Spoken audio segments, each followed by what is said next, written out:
Le président Xi Jinping a rencontré son homologue américain Joe Biden lors de sa première visite aux États-Unis depuis 6 ans.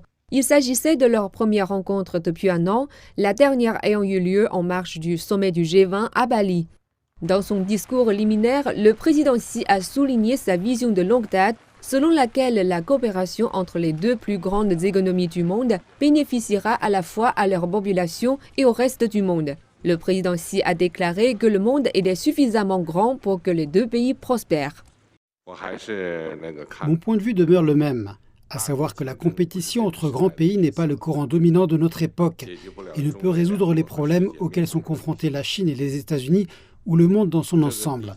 La planète Terre est suffisamment grande pour la coexistence des deux pays et le succès de l'un est l'opportunité de l'autre.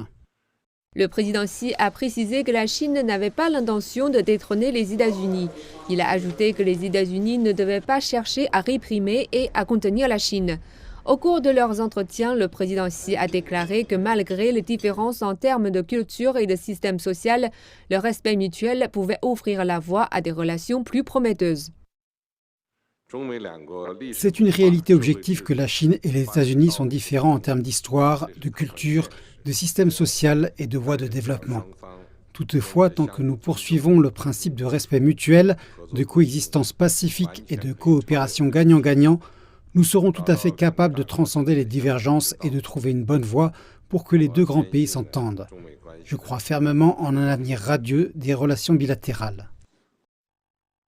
Le président chinois a proposé de construire ensemble 5 piliers pour de meilleures relations bilatérales. Premièrement, développer une perception correcte de l'autre afin que les deux pays puissent coexister dans le respect mutuel et la paix. Deuxièmement, gérer efficacement les désaccords et les incidents malencontreux grâce à une communication calme et fréquente. Troisièmement, faire progresser la coopération mutuellement bénéfique, non seulement dans les domaines traditionnels tels que le commerce, mais aussi dans les questions émergentes et urgentes telles que le changement climatique et l'intelligence artificielle. Quatrièmement, assumer les responsabilités qui incombent aux grands pays en intensifiant la coordination et la coopération sur les questions internationales et régionales. Cinquièmement, promouvoir davantage d'échanges entre les peuples. Xi Jinping a également réaffirmé la position de la Chine sur la question de Taïwan. En ce qui concerne le commerce, il a exhorté les États-Unis à prendre au sérieux les préoccupations de la Chine et à lever leurs sanctions unilatérales à l'encontre des entités économiques chinoises.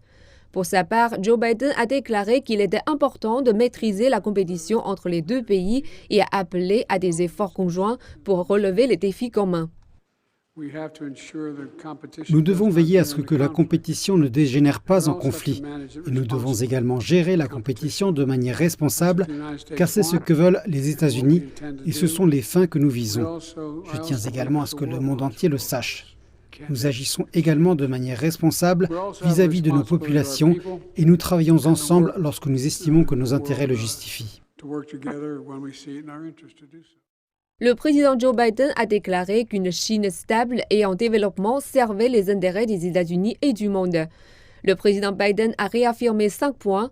Les États-Unis ne recherchent pas à une nouvelle guerre froide. Les États-Unis ne cherchent pas à changer le système chinois ni à renforcer leur alliance contre la Chine.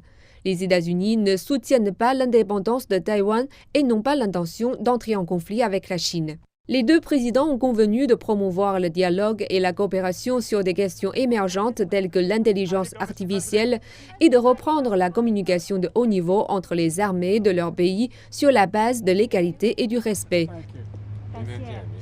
Ils ont également convenu d'augmenter le nombre de vols de passagers entre les États-Unis et la Chine au début de l'année prochaine et de développer les échanges dans divers secteurs.